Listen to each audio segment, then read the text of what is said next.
Hello everyone. இன்னைக்கு நாம poultry for sustainable food production and livelihood தான் பார்க்க போகிறோம். பேர்ட்ஸை எக்குக்காகவும் மீட்டுக்காகவும் வளர்க்குறது தான் பவுல்ட்ரி.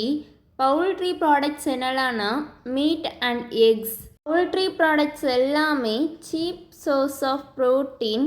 மீட் ப்ரொடியூசிங் பேர்ட்ஸை நம்ம ப்ராய்லர்ஸ்ன்னு சொல்லுவோம். எக் லேயிங் பேர்ட்ஸை நம்ம லேயர்ஸ்ன்னு சொல்லுவோம். நம்ம சிக்கனை தான் அதிகமாக மீட்டுக்காகவும் எக்குக்காகவும் வளர்க்குறோம். மோஸ்ட் கன்சியூம்டு மீட்டுனா அது சிக்கன் தான். டக்ஸும் எக்கும் மீட்டும் ப்ரொடியூஸ் பண்ணும்.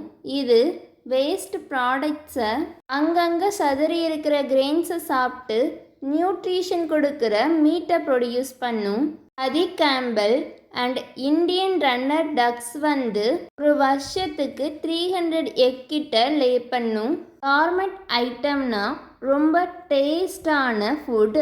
இனி ஃபவுலோட மீட்டு கார்மெட் ஐட்டமாக கன்சிடர் பண்ணுறோம். இதில் எக்கு கிட்ட உள்ள மஞ்சள் கரு இருக்காது. அந்த மாதிரி எக்ஸை நம்ம வெஜிடேரியன் எக்குன்னு சொல்கிறோம். இந்த எக்ஸ் எல்லாம் இன்ஃபர்டைல் எக். இந்த எக்கு சீக்கிரம் கெட்டு போகாது. அதனாலேயே இதுக்கு இண்டஸ்ட்ரியல் லெவலில் ஒரு மதிப்பு இருக்குது. பவுல்ட்ரி ஃபார்மிங்கிறது நிறைய இன்கம் தரக்கூடிய கிராமப்புறத்தில் செய்யக்கூடிய ஒரு தொழில். இதில் ஃபார்மர்ஸ் அவங்களோட பேக்யார்டில் கூட இதை வளர்ப்பாங்க.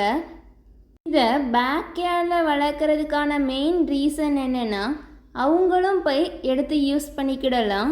அதை வச்சு இன்கமும் பார்த்துக்கிடலாம்.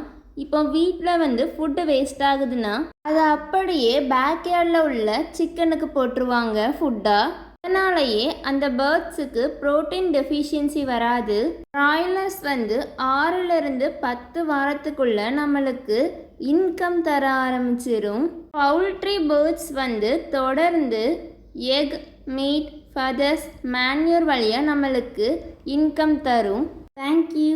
Thanks for watching and don't forget to subscribe our channel.